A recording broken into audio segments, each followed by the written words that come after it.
मुंबईच्या चेंबूर परिसरात शाळेच्या बसवर झाड कोसळल्यानं 11 वर्षाच्या निष्पाप चिमुरड्याचा जीव गेलेला होता। या दुर्घटनेला अवघे 2 दिवस उलटाच्या आतच गेंड्याच्या कातडीच्या यंत्रणेनं दुसरा बळी घेतलाय। साकीनाका परिसरातील खैराणी रोडवर एका उघड्या मॅनहोलमध्ये पडून असलम शेख नावाच्या इसमाचा मृत्यू झालाय। 20 ते 25 फूट खोल मॅनहोलच्या देखभाल आणि दुरुस्तीचं काम खासगी कंत्राटदाराकडे होतं।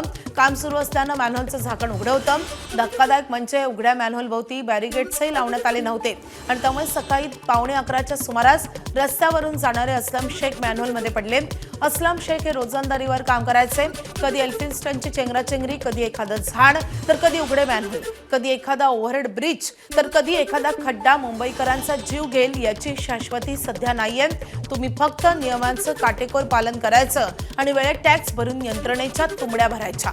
फोडाफोडीच्या राजकारणात नेते व्यस्त झालेत, तर मॅनहोल आणि थोड्याशा पावसामुळे कोसळणाऱ्या संकटात जनता त्रस्त झालेली आहे।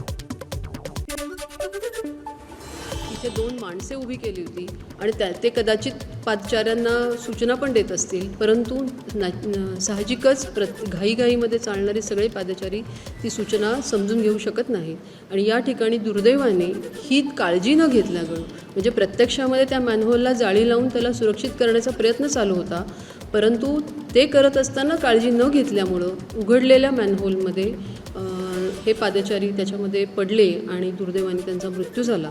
त्यामुळे ही अतिशय गंभीर घटना आहे।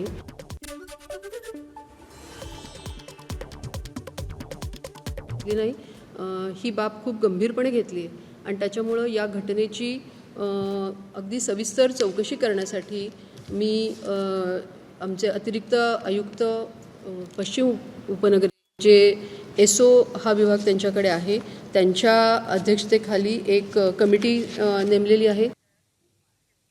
दरम्यान साकीनाक्यामध्ये मॅनहोलमध्ये पडून जीव गेल्यानंतर महापालिकेनं पुन्हा एकदा कारवाईचा हत्यार उपसलाय।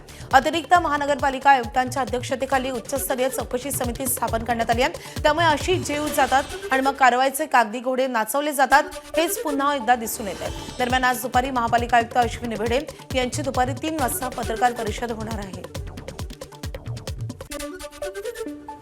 संबंधित अधिकाऱ्यांना त्या ठिकाणी निलंबित करा आणि जो कंत्राटदार आहे त्याच्यावरती सदोष मनुष्यवधाचा गुन्हा दाखल करा आणि त्याला तर ब्लॅकलिस्ट कराच, पण ह्याच बरोबर या ठिकाणी असलेले संबंधित वॉर्ड ऑफिसर असतील, या ठिकाणी असलेले उपआयुक्त असतील, सहाय्यक आयुक्त असतील, कनिष्ठ अभियंता असतील, या सगळ्यांना या ठिकाणी आम्ही निलंबित केलेले, याची ऑर्डर मी या ठिकाणी इथे घेऊन आलेली आहे। तुमच्या माहितीसाठी सांगते, ऑन द स्पॉट आम्ही निलंबित केलेले या ठिकाणी।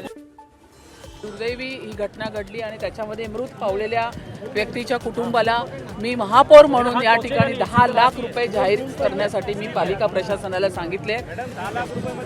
मान्य आहे 10 लाख रुपयाचा प्रश्न नाहीये, आता कुटुंबाला आधार पाहिजे, कारण त्यांच्या त्या घरातला कर्ता व्यक्ती या ठिकाणी करणार तेही करणार, पण या ठिकाणी प्रशासनाला पाठीशी घालायचं काम नाही। दरम्यान यावरून विरोधकांनी पालिका प्रशासनाला धारेवर धरले। आदित्य ठाकरे, किशोरी पेडणेकरांसह असलम शेख यांनी टीका केली आहे।